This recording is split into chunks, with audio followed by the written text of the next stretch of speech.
En este tutorial vamos a hablar de los ambientes microbianos y en particular vamos a hablar de ambientes terrestres, acuáticos y del aire, que también es un lugar en el cual podemos encontrar bacterias, hongos y demás. Entonces comencemos con el ambiente terrestre. Vamos a hablar de los suelos, vamos a hablar de los ambientes que se generan en torno a los vegetales, los subsuelos y lo que ocurre a grandes profundidades. Entonces, características de los suelos. Acá tenemos una imagen y podemos ver que los suelos no están compuestos exclusivamente de sólidos, de material particulado, como el que vemos acá, sino que entre estas partículas hay espacios en los cuales hay gases, hay aire. Además, hay un agua capilar que está adherida a la superficie de estos sólidos. En algunos casos, esta agua puede saturar todos los espacios entre sólidos, de manera que es una mezcla compleja el suelo. Ahora, estos suelos se forman a partir de rocas, de minerales, los cuales se van descomponiendo en estas partículas por una interacción compleja, en la cual participan factores físicos como la temperatura, los golpes, el trabajo mecánico, los sismos, etc. Las reacciones químicas provocadas por el agua y otros componentes del entorno y agentes biológicos. Aquí podemos ver cómo incluso el trabajo de algunos hongos puede facilitar la ruptura de estas rocas, de estas piedras, para generar partículas más pequeñas. Entonces, no olvidar que las partículas del suelo siempre van a estar asociadas a una capa de agua. Hay humedad en los suelos. Además, en los suelos, por esta característica, estos espacios que se generan entre partículas, en ellos la difusión del oxígeno es rápida, 400 veces más que en el agua. Así que son ambientes muy bien ventilados. Ahora, ¿cuántos organismos podemos encontrar? De 100 a 1000 millones de células por gramo de suelo, ya sea bacterias, hongos y en menor medida podríamos hablar también de protozoos.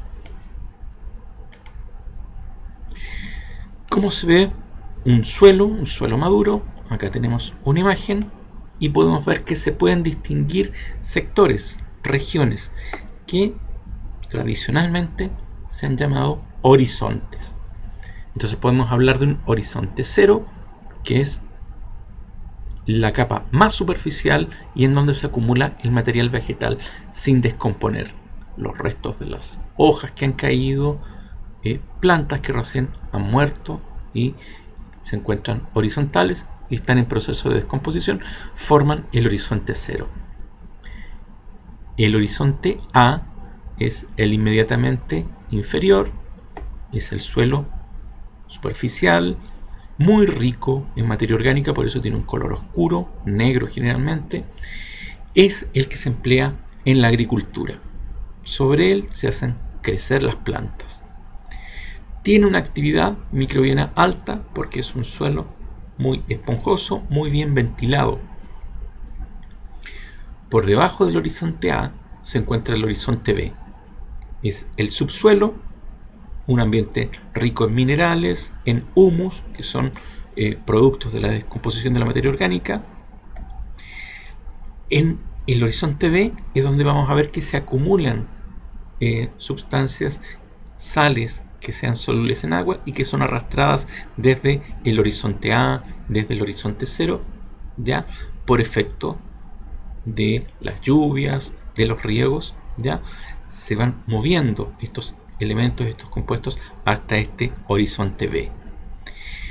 Tiene menor actividad microbiana que el horizonte A, porque acá vamos a encontrar que hay menos ventilación, menos oxígeno, es un suelo más compactado. Además, los nutrientes complejos son aprovechados en esta región y no llegan suficientes a este otro horizonte. El horizonte C se encuentra mucho más abajo. Es el suelo base, el que encontramos por encima de la roca, es decir, podríamos hablar de un suelo que recién se está formando. Tiene muy poca actividad microbiana porque no hay nutrientes, o digamos, hay muy pocos nutrientes orgánicos. Si hablamos de la actividad de las bacterias quimio-organotróficas, acá les va a ir bastante mal.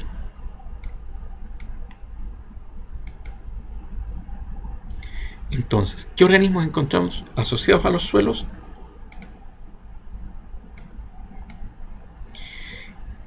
Hablamos de un suelo como un conjunto de partículas que tiene superficie y tiene poros. Tanto en los granos de arena como en la materia orgánica vamos a encontrar porosidades que pueden actuar como refugio para algunos microorganismos. ¿Y qué microorganismos vamos a encontrar acá? Bacterias, arqueas y hongos filamentosos. De las bacterias destacamos las gram positivas, aquellas que tienen un crecimiento parecido al de los hongos, es decir, son bacterias con ramificaciones y un crecimiento parecido al del micelio.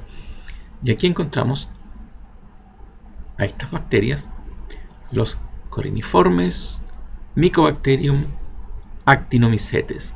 Importantes estos organismos porque son productores de antibióticos que se usan en la industria actualmente para producir estas sustancias. Además de las gram negativas, de las bacterias gram negativas, vamos a encontrar también cianobacterias, mixobacterias y organismos quimio-litótrofos. También vamos a encontrar a las ubicas, pseudomonas en este grupo. Pero no solo vamos a encontrar bacterias, también vamos a encontrar arqueas y hongos filamentosos.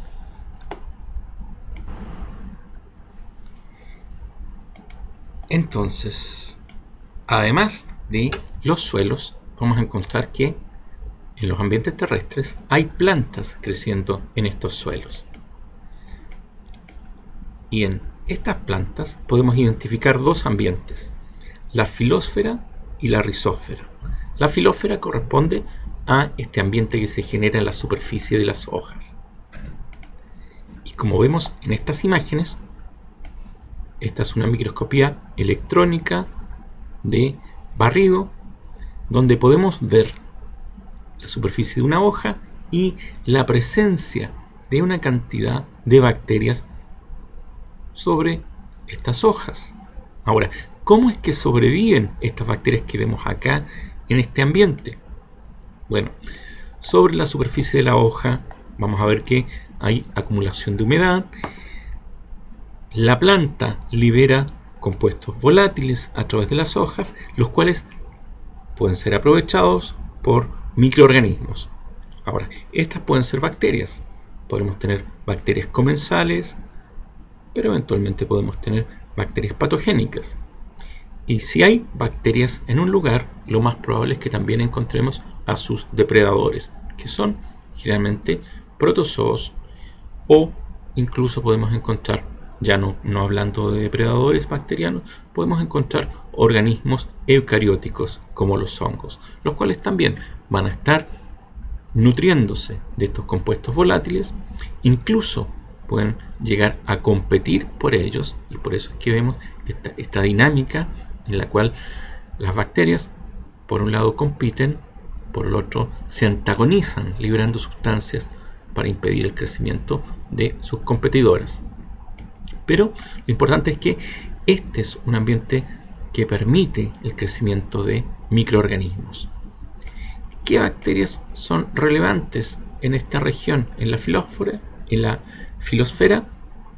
Bueno, bacterias del género Sphingomonas, ¿ya? Pero no son las únicas.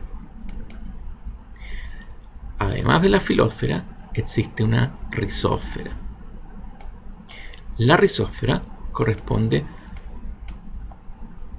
tanto a las raíces como al espacio que rodea a las raíces de una planta. ¿Por qué? Acá en esta imagen vemos una planta y su sistema radical. La planta es un productor primario que aprovecha la energía del sol, genera a partir de esa energía y del dióxido de carbono ambiental moléculas complejas de carbono. Bueno, y buena parte de esas moléculas, de esos fotosintatos, son liberados a través de las raíces. Entonces vemos cómo hay liberación de compuestos orgánicos muy ricos en energía, los cuales pueden ser aprovechados por otros microorganismos.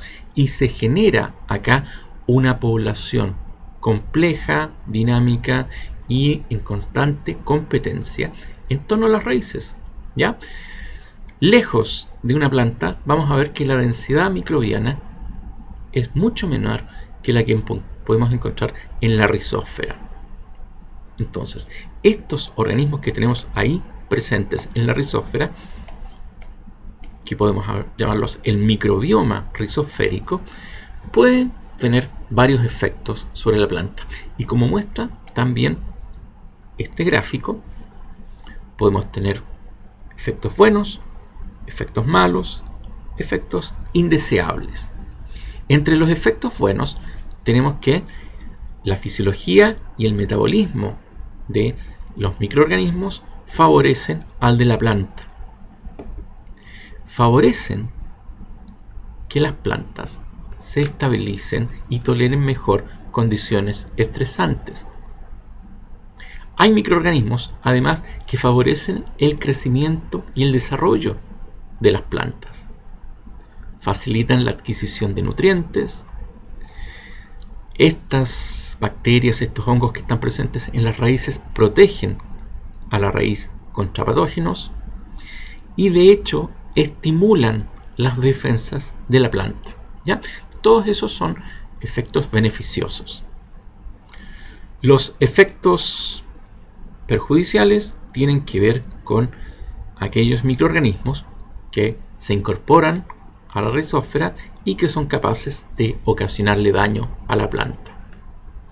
Y entre los efectos indeseables tenemos que existen microorganismos que sin causar daño al vegetal eventualmente pueden enfermar a una persona que consuma el vegetal. De ahí tenemos un buen número de hongos que dejan sus micotoxinas en las plantas que colonizan.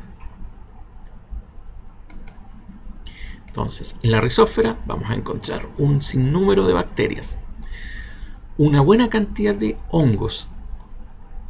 Algunos son parasíticos, es decir, que producen daño. Otros hongos que se asocian a las plantas, por el contrario, generan beneficios. Son los hongos micorrízicos, que forman estas estructuras que son las micorrizas, y las cuales se pueden clasificar en ectomicorrizas y endomicorrizas. Las ectomicorrizas son un tipo de asociación en la cual el hongo envía sus proyecciones, sus hifas, y estas hifas envuelven a las raíces del vegetal. Envuelven, pero de una manera muy cerrada, ¿ya? Generan una verdadera protección en torno a las raíces. Entonces, una vez que han establecido esta relación de contacto físico que permite el intercambio de nutrientes, vamos a ver que el hongo le va a entregar a la planta nutrientes. ¿Cuáles son los nutrientes que entrega en mayor medida?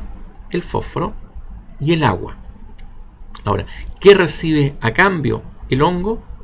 El hongo va a recibir los fotosintatos, las moléculas orgánicas que produce este árbol, carbohidratos, por ejemplo, que le gustan mucho a los hongos. Además, vamos a ver que al estar envueltas las raíces por estas hifas, quedan protegidas, ¿ya? Protegidas del daño mecánico, el daño que se produce durante el crecimiento de las raíces, al chocar, al enfrentarse a este suelo, estas partículas minerales que podrían ocasionar heridas. Bueno, al estar envueltas en estas hifas, en este micelio, quedan protegidas de ese daño.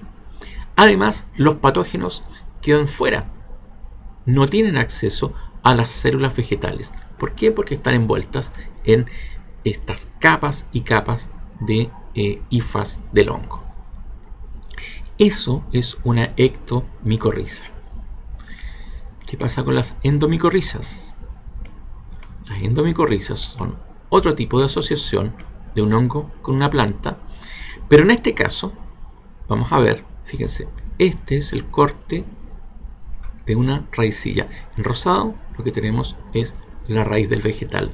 En color rojo lo que vemos es un hongo endomicorrícico, o también llamado vesículo arbuscular, el cual envía sus proyecciones, y estas proyecciones son capaces de penetrar a las células del vegetal sin llegar a romperlas, ¿ya? Pero el hongo entra al interior del vegetal. Fíjense, esto que tenemos acá es hifa, es una proyección así con ramificaciones que está dentro de una célula vegetal. Así es como se ve, parece un arbúsculo, un arbolito, de ahí el nombre, arbúsculo o micorriza vesículo arbuscular. Acá tenemos lo mismo observado con un microscopio electrónico de barrido, y podemos ver que al interior de las células vegetales se ha preservado la estructura del micelio del hongo. Esto en realidad recibe el nombre de Haustorium, es parte del hongo lo que tenemos acá, ¿ya? Y lo que hace es facilitar el intercambio de nutrientes entre la planta y el hongo. Entonces, estamos hablando de endomicorrizas, también llamadas micorrizas vesículo-arbusculares. En este caso las hifas penetran la célula radical. Nuevamente estamos hablando del intercambio de agua y de fósforo.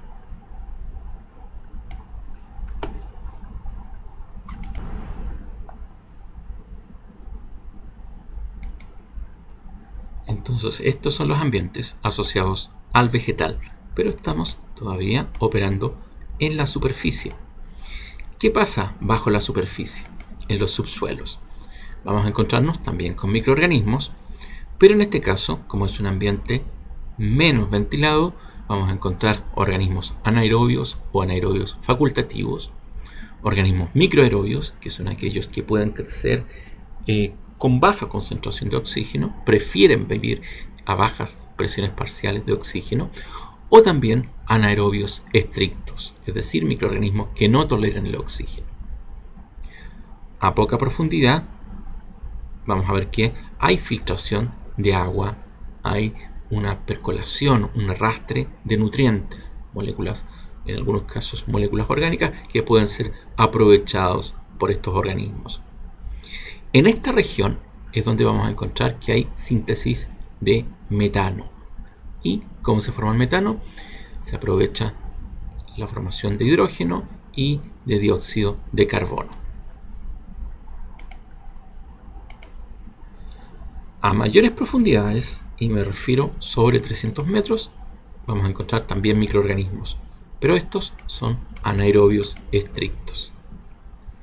Aquí es donde podemos encontrar bacterias sulforreductoras, metanógenos y homoacetógenos, organismos que se las tienen que arreglar con una muy pobre cantidad de materia orgánica, y en algunos casos aprovechan reacciones químicas inorgánicas para obtener su energía. Y eso es en relación a los ambientes terrestres. ¿Qué pasa con los ambientes acuáticos? Bueno, un ambiente acuático se distingue de un ambiente sólido como el que habíamos visto, porque al ser un ambiente fluido, vamos a ver que los materiales, nutrientes y demás fluyen. Este flujo de materiales genera una gradiente de nutrientes. Los ambientes acuáticos los podemos categorizar y todos tienen características bien distintivas. Los ríos van a tener comportamientos o cualidades muy diferentes a los lagos, a los océanos. Incluso se considera un ambiente acuático los fluidos corporales. Estos ambientes son tremendamente variados en cuanto a su superficie, su volumen, su ubicación. Ahora, cada uno de ellos, cada una de estas categorías, a su vez presenta variaciones en sus parámetros internos. Es decir, dentro de un lago podemos ver regiones con diferente temperatura, con diferente luz, presión, concentración de gases disueltos. ¿Cómo se distribuyen? Bueno, los ambientes acuáticos de aguas dulces corresponden al 3% del total de estos ambientes, mientras que las aguas saladas corresponden al 97%. A diferencia de los suelos, vamos a ver que en los ambientes acuáticos la difusión del oxígeno es muy mala.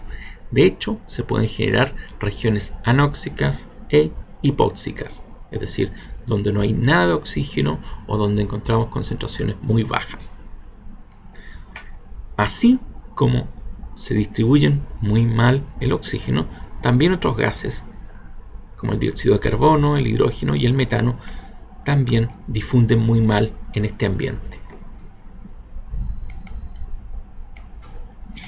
Entonces, comencemos hablando de los ambientes acuáticos de agua dulce.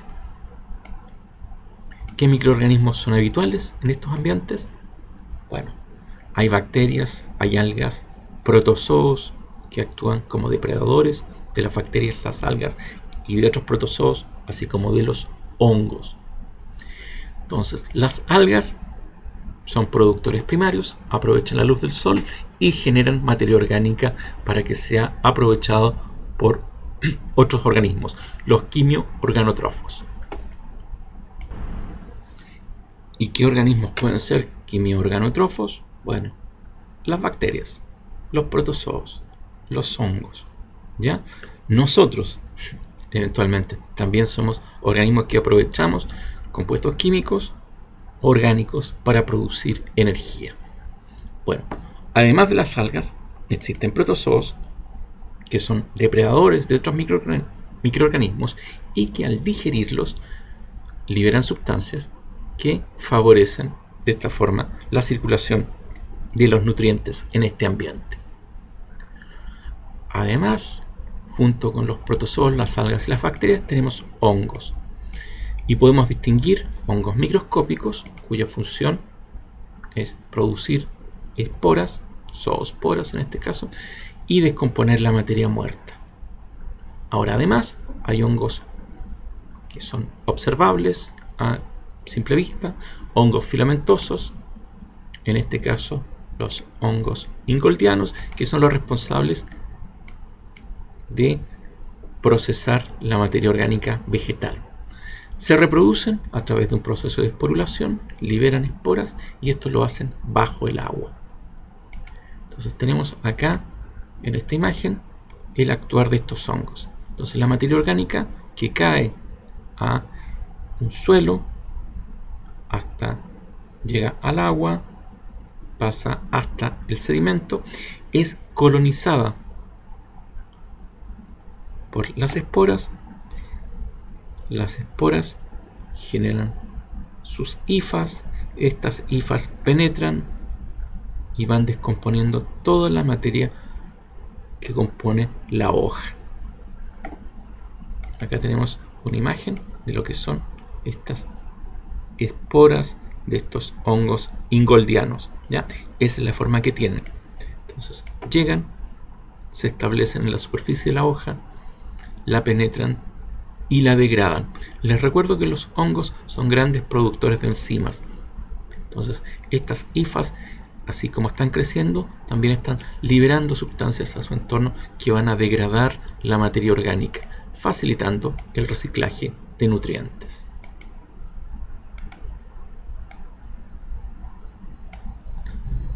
Ahora, los ambientes de agua dulce, como los lagos, presentan estratificación. Es decir, vamos a ver o podemos identificar, así como habíamos visto en el suelo, que podíamos identificar niveles a los cuales llamábamos horizontes. Bueno, acá tenemos zonas y podemos identificar una zona limnética en la cual hay iluminación, hay llegada de luz solar, Además es una región que está recibiendo de alguna forma parte de la materia orgánica que queda flotando desde las orillas. Entonces acá podemos encontrar algas que están aprovechando la luz, cianobacterias que también son capaces de aprovechar esta luz, pseudomonas, bacterias del género Caulobacter que ya aprovechan moléculas orgánicas en algunos casos para su crecimiento. Bajo una zona limnética tenemos una zona profunda donde vamos a encontrar otro tipo de bacterias, bacterias púrpura y verdes del azufre. Por debajo de la zona profunda llegamos a la zona bentónica. Aquí tenemos otro tipo de microorganismos, metanobacterias y de sulfovibrio. Entonces, estamos hablando de comunidades diferentes que viven en diferentes regiones de este lago.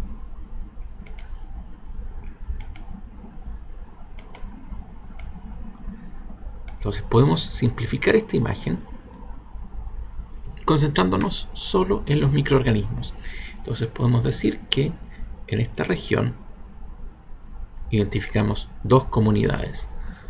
Una comunidad presente en la zona fótica, donde tenemos organismos fotótrofos oxigénicos, es decir, que aprovechan la luz del sol y generan oxígeno.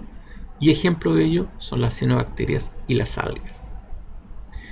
Coexisten en este ambiente fluido una segunda comunidad,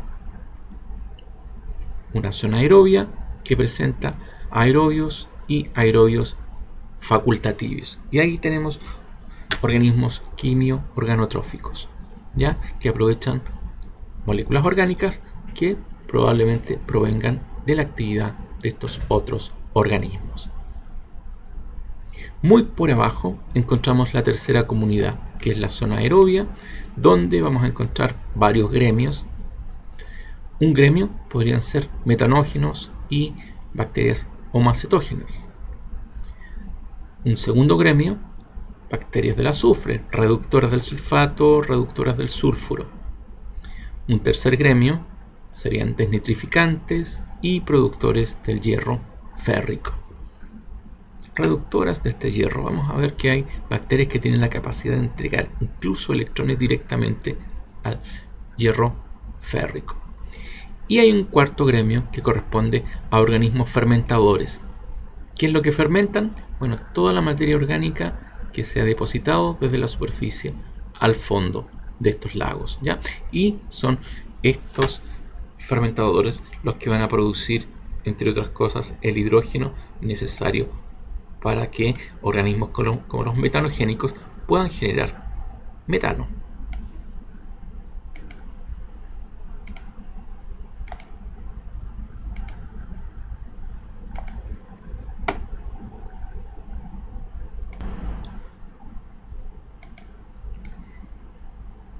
Eso en relación a los ambientes de agua dulce, que les recuerdo corresponden a una fracción mínima de los ambientes acuáticos.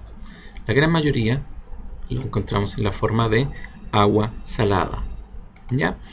Y si bien existen lagos de agua salada, nos vamos a concentrar en el tema de los ambientes marinos, los océanos. ¿Qué característica tienen los océanos?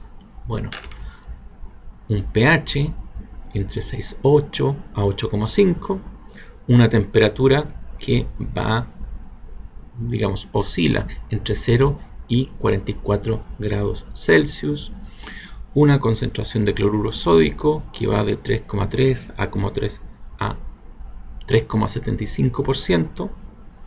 Como les decía, la mayor parte del agua está en estos ambientes, pero dentro de los océanos la mayor parte la encontramos bajo los 100 metros, a una temperatura constante de 3 grados Celsius, ¿ya? Independiente de la temperatura que se encuentra en la superficie, vamos a ver que en el fondo esta es la temperatura que se mantiene constante. A mayor profundidad podemos llegar, de hecho, en un mar, en un océano, hasta los 11.000 metros. Esa es como la mayor profundidad que alcanza el océano. La presión aumenta a la tasa de 1 atmósfera cada 10 metros. Presenta estratificación, ¿sí? Y podemos identificar zonas fóticas, una zona intermedia y profundidades marinas. Zona fótica es aquella donde llega la luz solar. Por lo tanto, podríamos estar hablando de hasta 300 metros. ¿Ya? Eso es lo máximo a lo cual puede descender o puede llegar la radiación solar. Y ahí es donde crece el fitoplancton, que es aquel que, aprovechando esa energía, la energía del sol, es capaz de tomar el CO2 disuelto, el dióxido de carbono, el carbonato, ¿ya? Para generar materia orgánica. Ahora, estos organismos, el fitoplancton, eventualmente va a morir y va a caer como una nieve. Entonces, continuamente en el mar está cayendo fitoplancton, viajando hacia el fondo del mar.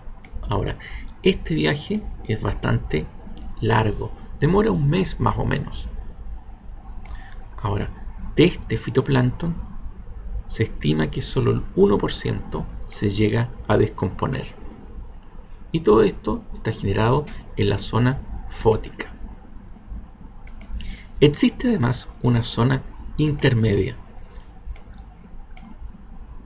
Está por debajo de la zona fótica, corresponde al agua que se encuentra 300 a 1000 metros bajo la superficie, bajo el nivel del mar, y es un lugar con una gran actividad biológica.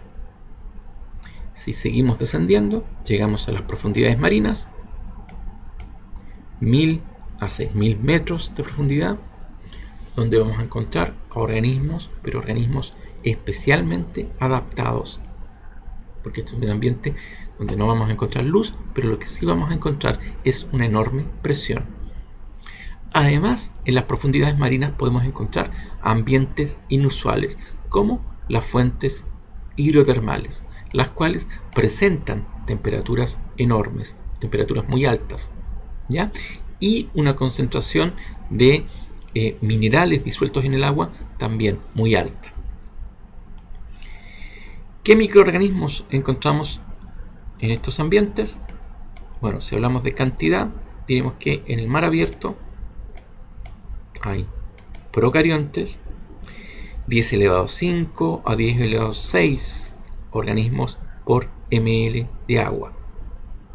Los eucariontes son 10 elevado a 4 por ml por mililitro de agua.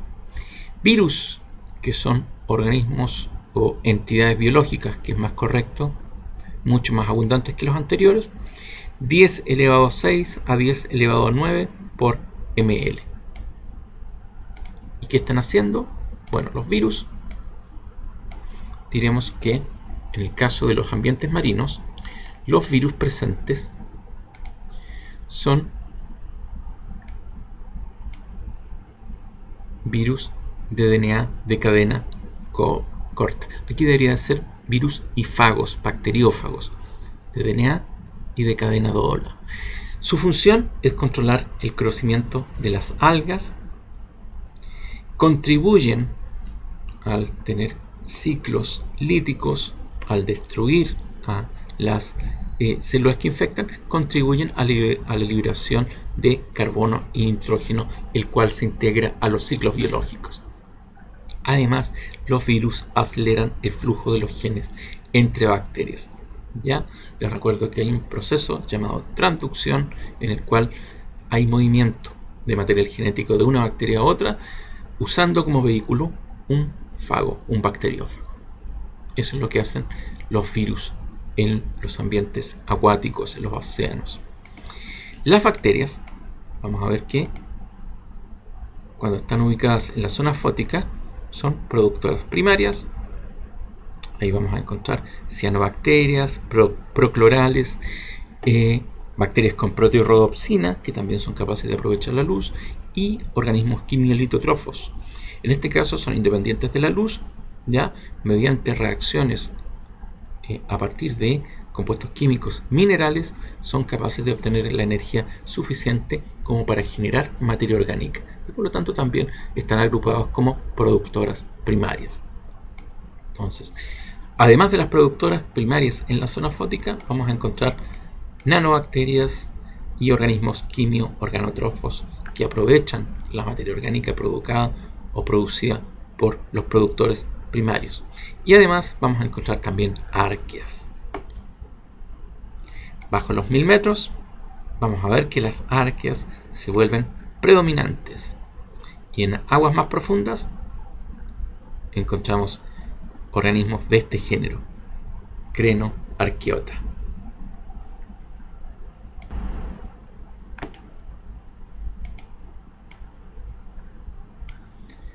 En el medio marino profundo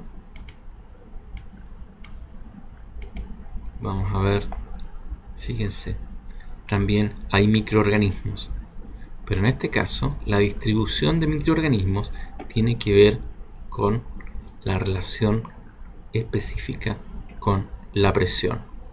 Entonces vamos a encontrar organismos en la zona fótica a bajas presiones. Hay un área donde encontramos organismos barotolerantes, toleran algo la presión, que se encuentran acá. Hay organismos que prefieren presiones altas, que se encuentran en esta región, en este sector, y que reciben el nombre de barófilos. Eso quiere decir, les agrada crecer a alta presión, tolerantes, es decir, podemos encontrarlos también en ambientes o en condiciones más superficiales. Sin embargo, vamos a encontrar que la gran mayoría se encuentra sometido a mayor presión. Es donde se encuentran mejor o están también adaptados a presiones altas, que es donde mejor se van a desarrollar. Diferente es la distribución en cantidad de los barotolerantes, que si bien pueden soportar altas presiones, prefieren presiones menores. Y hay una región barófila extrema, que es la que vamos a encontrar acá, ¿ya? Organismos que están muy bien adaptados a las altas presiones. Y por último, un ambiente poco frecuente en altas profundidades son las fuentes hidrotermales, que son ambientes en los cuales el agua está a temperaturas muy altas, muchas veces por encima de 100 grados, enriquecida por la salida de minerales desde fuentes volcánicas, digamos, son verdaderas chimeneas por las cuales asciende agua muy caliente que ha disuelto minerales, muchos de ellos minerales de azufre. ¿Y qué encontramos acá? Bueno, en esas condiciones tan extremas vamos a encontrar que, si bien el fondo de los océanos muchas veces parece un desierto, acá encontramos estos verdaderos oasis en los cuales vamos a encontrar comunidades de microorganismos, no solo de microorganismos, sino que también de macroorganismos, como acá tenemos unos mejillones, almejas, gambas, las cuales se están alimentando a partir de unos organismos, unos gusanos tubícolas, los cuales en su interior tienen bacterias de estos géneros, Vegetoa en particular, los cuales aprovechan los minerales de azufre disueltos en el agua para producir su energía. Es decir, tenemos acá un ecosistema completo que es independiente de la luz solar, ¿ya? Depende de la actividad química. Son organismos litotróficos, bacterias litotróficas, las cuales están sosteniendo todo este ecosistema en el fondo marino.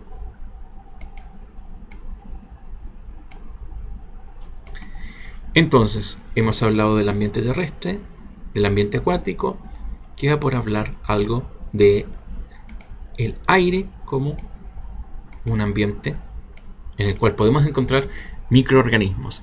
Sin embargo, a diferencia de los medios anteriores, este ambiente del aire carece de una microbiota que podríamos llamar autóctona, es decir, que haya nacido, se haya formado y persistido en este ambiente. Es más bien transitoria. Sin embargo, el aire y los vientos son un medio de dispersión para microorganismos procedentes de otros ambientes. Podríamos decir que hay organismos que dan la vuelta al mundo gracias a esta capacidad de ser arrastrado por los vientos. Ahora, la cantidad de microorganismos en el ambiente es bastante baja y puede variar dependiendo de la altura a la cual tomemos la muestra, la densidad de población humana en el sector donde estemos tomando la muestra, el clima puede afectar también esta densidad microbiana y bueno, las estaciones, el clima. El tiempo de permanencia, ¿de qué dependerá? O sea, cuánto tiempo va a permanecer un organismo en el aire depende de la forma de este organismo, su peso y la presencia o ausencia de corrientes de aire que lo sostengan, lo mantengan incorporado a este ambiente. A grandes rasgos diremos que las bacterias gram positivas están mejor adaptadas que las bacterias gram negativas para vivir en este ambiente. Son más resistentes, probablemente debido a que tienen una pared celular más gruesa. Ahora, si las bacterias, las formas vegetativas gram positivas son resistentes, mucho más resistentes son las esporas. Como ya sabemos, la endospora microbiana, así como las esporas de los hongos, tienen una gran tolerancia a condiciones estresantes. ¿Qué factores afectan la supervivencia de los microorganismos en este ambiente? Bueno, la humedad del aire, la humedad relativa, la temperatura, la disponibilidad de oxígeno y materia orgánica, la radiación, en particular la radiación solar. Ahora, la dispersión, a pesar de que los organismos no es frecuente, digamos, son poco frecuentes o menos frecuentes que en otros ambientes en el aire, la dispersión que reciben a través de las corrientes de aire es relevante, tanto desde el punto de vista biológico como económico. ¿Por qué? Porque los microorganismos que provocan enfermedades se pueden diseminar a grandes distancias.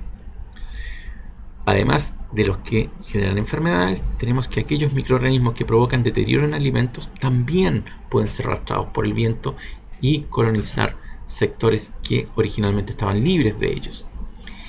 Y bueno, eventualmente muchos organismos pueden corroer los metales, incluso pueden atacar la piedra, la roca, ¿ya? Con lo cual generan daño a monumentos. Acá tenemos una imagen con algunos microorganismos que podemos encontrar en el aire. Y aquí podemos ver, estas son esporas de un hongo, Aspergillus. Estas son esporas de Cladosporium, otro hongo, Alternaria, también, fíjense qué bonitas son estas esporas. Todas estas han sido recuperadas de muestras de aire. Acá tenemos bacterias, Micrococcus, Corynebacterium, Flavobacterium, alcalígenes. Acá tenemos una levadura, Rhodotórula, que también se puede encontrar en el aire. Así que todos estos son microorganismos que se pueden mantener, pueden sobrevivir en el aire, si bien, les insisto, no son organismos autóctonos de este ambiente. Y con eso terminamos este capítulo, que es el ambiente o los ambientes microbianos en el contexto de estos tutoriales sobre ecología microbiana.